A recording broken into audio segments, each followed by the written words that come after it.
Hello friends, very good morning. आज के video में हम बात करेंगे यहाँ पे LDC AEE that is assistant electrical engineer 70% quota, जिसका एग्ज़ाम हुआ था 8 अगस्त 2020 को। तो इस वीडियो में हम देखेंगे टोटल 15 क्वेश्चंस जो पेपर में आए हुए थे।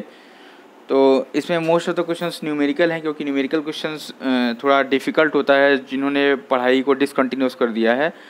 तो इसमें हम जो है तो most of the numerical questions भी कवर करेंगे साथ में कॉन्सेप्ट क्लैरिटी के साथ। तो स्टार्ट करते हैं आज का यह वीडियो। सबसे पहला क्वेश्चन यहाँ पे ट्रांसफार्मर लॉस से रिलेटेड है। जानते हैं ट्रांसफार्मर लॉस। तो सबसे पहला क्वेश्चन है यहाँ पे AD current losses in transformer. यहाँ पे एडी करंट लॉस की बात हो रही है। Eddy current losses in transformer are part of which of the following. Option A दिया है कॉपर और ओमिक लॉस। इसको कॉपर लॉस को आई स्क्वायर आर लॉस भी बोलते हैं। स्ट्रे लॉसेस और डाई इलेक्ट्रिक लॉसेस और आयरन और कोर लॉसेस। तो यहाँ पे जैसा कि हमको पता है जो ट्रांसफार्मर लॉस होता है इसमें बेसिकली 4 तरह के लॉस हैं जो कि ऑप्शंस में दिए हुए हैं। और आयरन और कोर लॉस जो होता है वह 2 टाइप का होता है। एक होता है हिस्टेरेसिस लॉस और दूसरा होता है एडी करंट लॉस।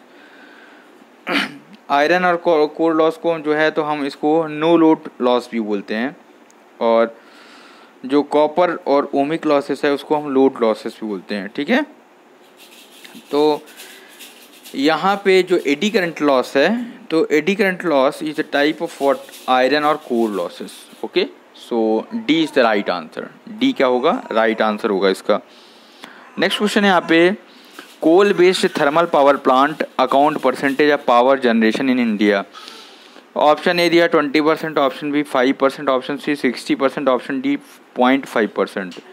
तो बाई हिटिंग और by seeing the options we can tick this answer. So इसका आंसर जो होगा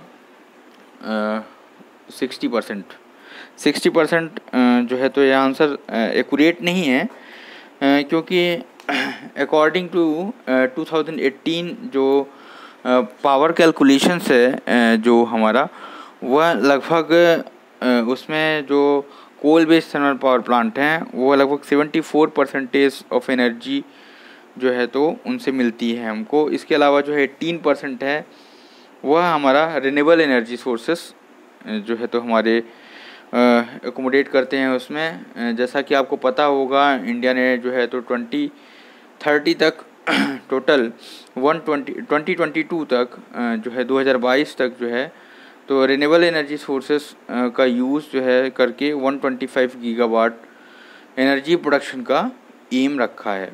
ओके, नेक्स्ट है यहाँ पे क्वेश्चन नंबर 3 है इन सिंगल फेज सर्किट्स। तो इसका आंसर यहाँ पे जो है एग्जैक्ट अगर बात करें तो यहाँ पे 75% जो है तो coal based thermal power plant energy या पावर जनरेट करते हैं यहाँ पे। इसके अलावा जो है नेक्स्ट क्वेश्चन यहाँ पे इन सिंगल फेज सर्किट 1.5 लिखा है, मीन सिंगल फेज है। In single phase circuit power drawn is 0.9 kilowatt और वोल्टेज दिया है 120 वोल्ट। पावर फैक्टर दिया है 0.75। तो करंट पूछा गया है यहाँ पे। तो क्योंकि सिंगल फेज सर्किट है तो जैसा आप सबको पता है एक्टिव पावर की बात की जा रही है। जब भी किलोवाट में दिया हुआ है इसका मतलब है कि पावर कैसा है? एक्टिव पावर है। आपको सबको पता होगा एक्टिव पावर अपैरेंट पावर। तो यहाँ पे जो है तो 0.9 किलोवाट दिया है। यूनिट से पता चल गया हमें एक्टिव पावर की यूनिट जो होती है किलोवाट होती है।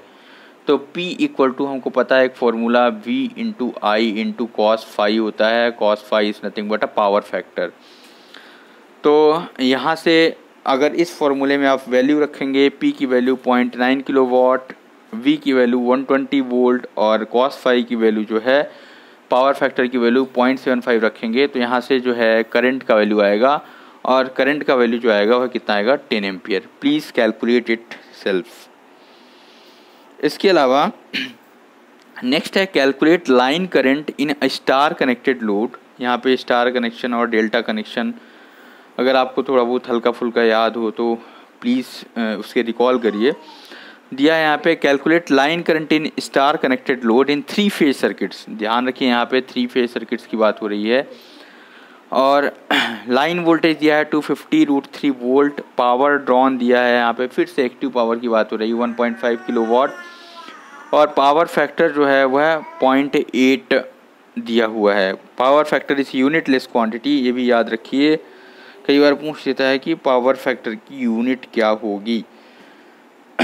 तो यहाँ से हमको पता करना है क्या लाइन करंट की वैल्यू क्या होगी। ओके, तो हमको सबसे पहले पावर दिया है, तो हम 3 फेज सर्किट्स में जो टोटल पावर ड्रॉन होती है, टोटल पावर ड्रॉन होती है वह 3 इंटू कितना होता है VL/√3, 3 into VL/√3 into IL into cos⁡. Please remember it. यहाँ पे 3 का मल्टीप्लाई किया गया 3 फेज सर्किट से, इसलिए तो जैसे इन जनरल होता है हमारा जो वैल्यू होता है वह कितना होता है VL/√3 into IL into cos⁡. ठीक है, तो यहाँ से VL जो है हमारा दिया है 250√3, ठीक है, अपॉन √3 करेंगे, ठीक है, और IL की वैल्यू कैलकुलेट करना है 0.8 दिया पावर फैक्टर, फार्मूले में वैल्यू रखेंगे, तो इस तरह से जो हमारा IL का वैल्यू आएगा वह कितना आएगा 2.5 एम्पियर। ठीक है, तो हमने 4th क्वेश्चन को भी देख लिया। बहुत सिंपल सा क्वेश्चन है, केवल आपको ध्यान रखना है यहाँ पे कि 3 का मल्टीप्लाई नहीं भूलना है, नहीं तो कभी आंसर नहीं आएगा। इसके बाद नेक्स्ट क्वेश्चन है यहाँ पे, अब जनरली जो है तो क्वेश्चंस थ्योरेटिकल टाइप के हैं और फार्मूला बेस्ड हैं। जिसको पता है फार्मूला वो राजा है, अदरवाइज रंक है। तो 5th नंबर क्वेश्चन देखते हैं यहाँ पे, relay use to protect against the metal enclosure of an electrical appliance become live due to insulation failure. तो ऐसा कौन सा रिले है, ठीक है, जो इस एप्लीकेशंस को फुलफिल करता है यहाँ पे। तो buckles relay, over current relay और ओवर वोल्टेज रिले और ELCB। ठीक है, तो इसका आंसर होगा यहाँ पे ELCB। ठीक है, earth leakage circuit breaker, earth leakage circuit breaker is the right answer, earth leakage circuit breaker. Okay, next question है यहाँ पे, in which of these oil used as a arc in extinction chamber. VCB यहाँ पे circuit breakers के type हैं, voltage, ठीक है, circuit breakers हो गया, एयर सर्किट ब्रेकर हो गया, ऑयल सर्किट ब्रेकर हो गया, और सल्फर हेक्साफ्लोराइड सर्किट ब्रेकर हो गया यहाँ पे। तो किस तरह का सर्किट ब्रेकर्स जो हैं जिसमें ऑयल यूज़ किया जाता है as an arc extinction chamber. ठीक है, तो ऑयल सर्किट ब्रेकर जो होगा इसमें ऑयल यूज़ किया जाएगा, तो वो CB is the right answer. Very simple question, by seeing the option you can hit it. Next question है यहाँ पे, gas used in SF6 circuit breaker.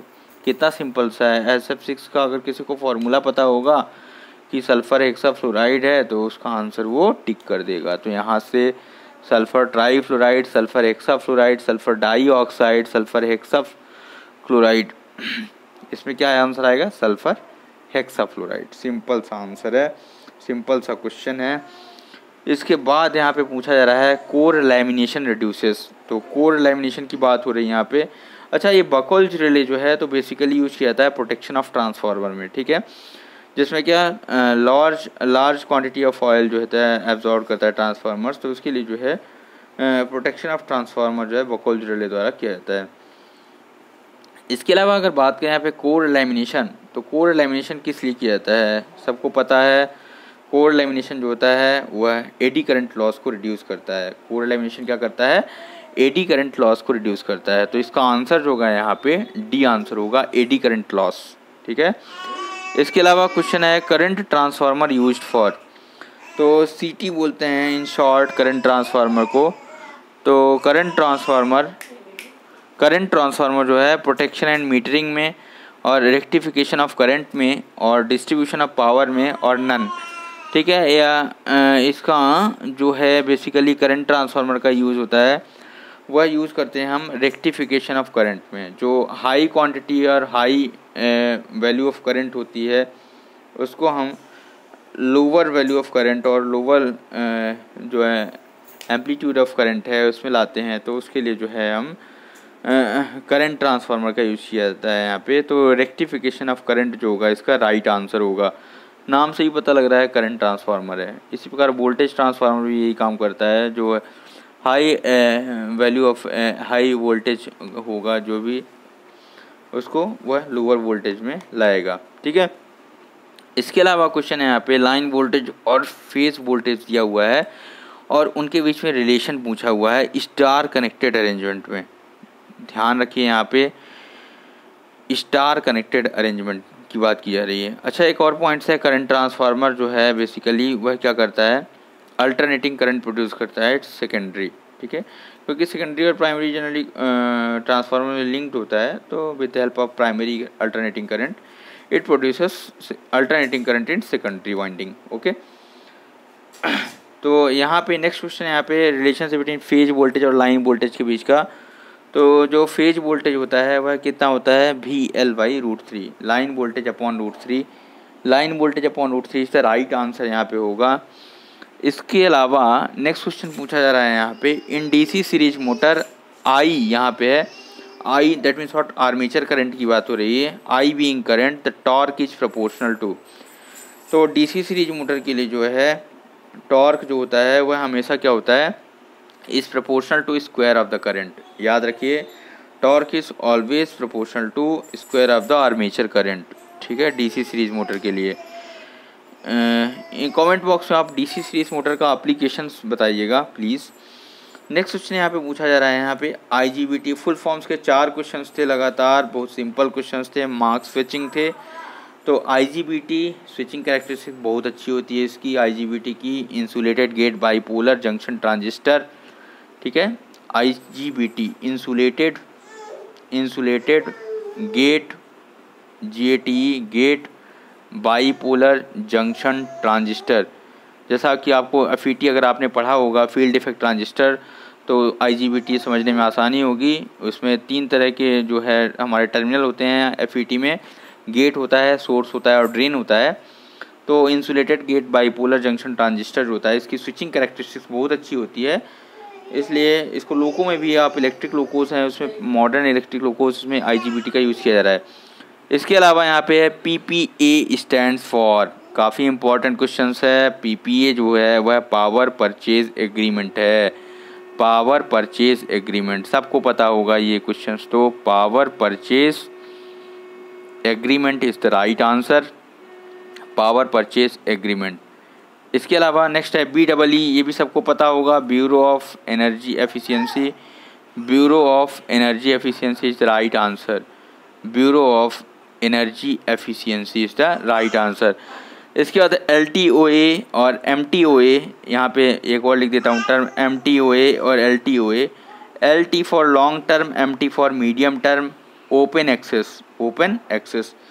तो LTOA और MTOA जो है इसका फुल फॉर्म पूछा गया है, तो इसका आंसर होगा क्या, long term open access, long term open access. यह कितने ड्यूरेशंस के लिए दिया जाता है, लॉन्ग टर्म ओपन एक्सेस और medium term open access, please comment box में कमेंट करके बताइएगा। इस तरह से हमने टोटल 15 क्वेश्चन इस वीडियो में डिस्कस करे। अगर आपको वीडियो अच्छा लगा हो तो प्लीज़ उसे लाइक करें, शेयर करें और अपने फ्रेंड्स और कलीग्स के साथ जो है तो इस वीडियोस को शेयर करें और हमारे चैनल रेलवे पार्टनर को सब्सक्राइब करें। वीडियो को पूरा देखने के लिए धन्यवाद। आपका दिन शुभ हो।